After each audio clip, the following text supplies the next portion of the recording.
안녕하세요. 오늘은 2018년도 국가직 국어공무원 시험 문제 4번을 공부하도록 하겠습니다. 자, 먼저 문제를 보면 포기를 근거로 판단할 때 이런 말이 있습니다. 포기의 관점에서 이런 뜻이죠. 포기의 관점에서, 다시 말하면 그죠? 이 관점에서 기억 리얼을 읽으세요. 이런 뜻입니다. 이 말은 이 앞에 있는 이 보기가 기준이 되고 뒤에 있는 이것도 보기죠. 보기 2라고 할게요. 이 뒷부분이 그 대상이 되는 것이죠. 그럼 여러분들은 이 문제를 어떻게 풀까요? 제일 중요한 것이 뭐냐면 통일성에 대한 개념이에요. 한번 읽어볼게요. 통일성은 그런 내용이나 그런 내용이 하나의 주제로 긴밀하게 관련되는 특성을 말한다. 이런 말이 있습니다. 말이 어렵습니다. 제일 중요한 게 이거죠. 긴밀하게 연결되었다. 이 말 잘 알기 어려워요. 이 말 뜻을 안다 하더라도 그게 실제로 글 속에서 어떤 의미를 갖는지는 알기 굉장히 어렵습니다. 자, 그 다음에 이어서 뒷부분을 볼게요. 초고의 적절성을 평가할 때 적절성에 대한 단어가 또 나옵니다. 그런 내용이 하나의 주제를 드러내도록 선정되었는지, 이제 이게 핵심이죠. 그런 내용이 하나의 주제를 드러낼 수 있도록 선정되었는지, 이제 이 말을 하고 있습니다. 선정되었는지. 자, 여기서는 이게 중요한 말이죠. 선정되었는지. 이게 첫 번째고, 그 다음에, 그리고 중심 내용에 부합하는 하위 내용들이 선정되었는지 검토한다. 이 말이에요. 자, 보세요. 중심 내용에 부합하는 하위 내용들. 이 말을 이해를 잘 해야 됩니다. 자, 그러면 말을 바꿔볼게요. 이 말이 무슨 말이죠? 중심 내용? 이 주제물이란 뜻입니다. 그 다음에 하위 내용은 이거 뒷받침 문장이라는 뜻이죠. 따라서 이 글은 중심 내용의 주제문과 뒷받침 문장의 관계를 묻는 거예요. 어떤 관점에서? 통일성의 관점에서. 그걸 이제 통일성의 관점에서 이야기하는 것이죠. 그래서 이것은 통일성의 개념, 주제문과 뒷받침 문장의 개념을 하면 아주 간단한 문제입니다. 자, 예를 들어 볼까요? 여기 앞에 제시된 이 문장, 이게 이제 주제문에 해당되는 거죠. 자, 보세요. 사람들은 대개 수학 과목이 어렵다고 한다. 하지만 나는 수학 시간이 재밌다. 자, 이 부분을 볼게요. 이건 뭘 의미합니까? 결국은 나는 수학 시간이 재밌다. 이게 주제예요. 나는 수학 시간이 재밌다. 그러면 내가 수학 시간이 재미있는 이야기만 하면은 되는 거예요. 자, 그럼 기억을 볼까요? 바로 수업이 재밌게 진행하는 수학 선생님 덕분이다. 사실 이것은 나는 수학 시간이 재미있는 이유를 설명하는 거예요.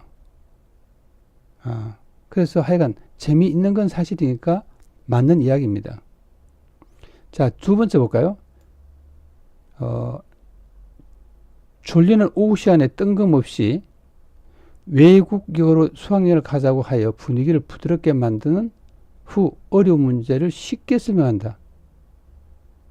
그러니까 수학 시간의 내용과는 상관없지만 하여간 재미있다는 이야기죠. 앞부분에 뜬금없이 외국 여행해서 부드럽게 만든다. 여기까지가 재미있고, 그 다음 또 뭐예요?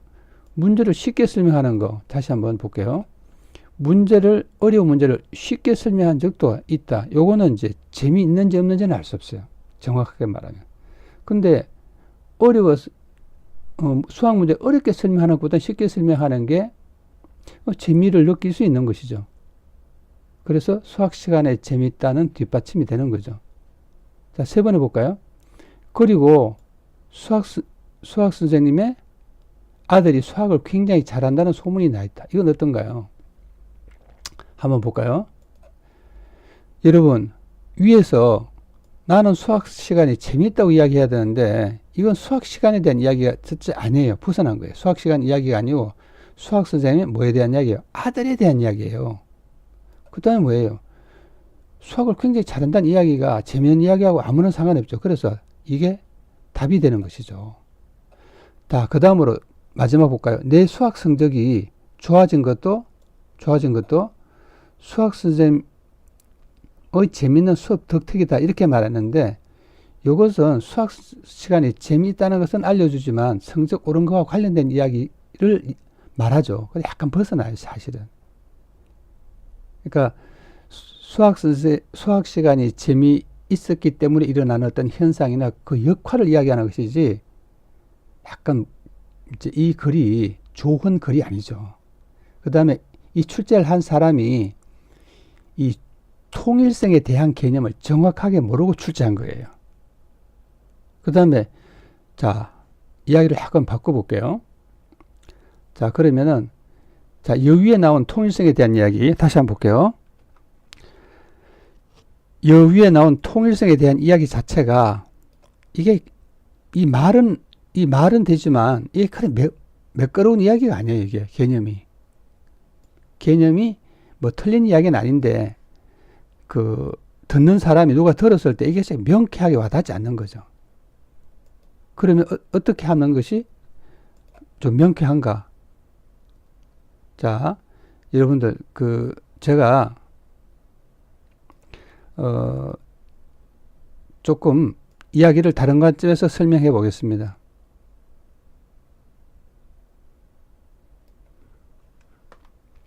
이건 제가 그 개념을 설명한 거예요. 통일성 개념을 정리하면 이런 것입니다. 통일성이란 주제문의 내용만을 뒷받침 문장에서 다루어야 한다는 문단의 구성 원리입니다. 이게 통일성의 제가 내린 정의입니다. 이렇게 하면 명쾌합니다. 자, 볼까요? 이것을 이제 제가 위의 내용을 재구성해서 토표화시켰습니다. 주제문이 이렇게 되죠. 나는 수학 시간이 재미있다. 그럼 제일 기본적으로 뭐냐면 이 앞부분에 뭐에 대한 이야기가 나와야 되느냐? 수학 시간이 나와야 돼요. 근데 보세요. 기억도 수업 자체가 수학 시간이죠. 요 뒤에도 수학 시간에는 단어가 나오진 않았지만 수학 시간에 대한 이야기입니다. 보세요. 이 수학 시간에 대한 수학 시간의 이야기죠. 이게 전부 다. 그러니까 화제가 수학 시간입니다. 근데 뒤것을 볼까요? 이건 수학 선생님의 아들 이야기지 수학 시간이 아니에요. 그래서 바로 답인 거예요. 사도 볼까요?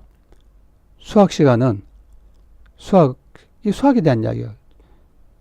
그러니까 말은 하지 않았지만 수학에 대한 이야기하면서 그 수학이 재미있었기 때문에 내 수학 성적이 올랐다는 이야기죠. 그래서 여러분들은 만약에 이 기본 개념, 문단의 기본 개념을 알면 벌써 화제에서 벗어나는 거죠. 어느 게 벗어납니까? 3번. 수학 선생님 아들이 화제에서 벗어나는 것이죠. 여러분, 통일성에 대한 이야기는 공무원 시험에 자주 나옵니다. 그래서 개념을 익히고 문제를 읽고 문제를 풀어야지 그냥 막연하게 그냥 답을 보면서 끼워 맞추는 식으로 공부를 하면 그 문제를 보고 이해는 되지만은 실제로 그 다음 다른 약간 변형됐던 문제라든가 다른 문제를 봤을 때 첫째 이해가 잘 안 될 뿐더러 다른 어떤 독해에 응용이 되지 않습니다. 자, 여러분 오늘은 여기까지 하겠습니다. 다음 시간에 또 뵙도록 하겠습니다. 저는 지금 현재 한 일주일에 2회 내지 3회 정도 강의를 할 생각입니다. 예를 들면 이거죠. 월요일이나 화요일에 강좌를 하나 올리고 그 다음에 수요일, 목요일 하나 올리고 그 다음에 또 금요일이나 토요일 하나 올리고 일요일 날은 쉴 생각이에요. 제 사정에 따라서 하여간 뭐 2번에서 3번 정도 올릴 생각입니다. 여러분들이 꾸준히 이제 공부를 하면은 많은 도움이 될 거예요. 근데 문제는 이거예요. 우리 교육은 계속 문제 푸는 데만 관심이 있어요.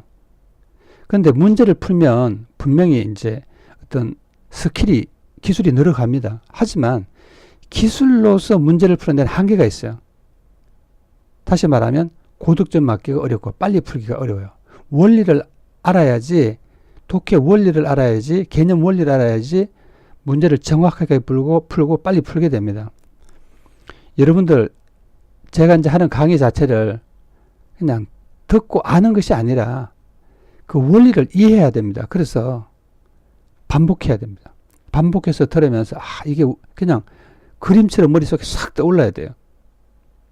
다시 말하면 제가 그 강의를 한 다음에 자기가 눈을 딱 감으면 자기 혼자가 그냥 강의를 하듯이 그냥 머릿속에 그림체 쫙 순서대로 떠오르면 이제 여러분이 이제 점점 더 깊은 이해로 나아가게 됩니다. 그냥 한 번 들으면 두 번째 들으면 그게 그거 같은 느낌을 받는데 그 정도로 공부를 해가지고는 고수가 되기 어렵습니다. 자, 여러분 다음 시간에 또 만나기를 하고 오늘은 이만합시다. 안녕히 계십시오.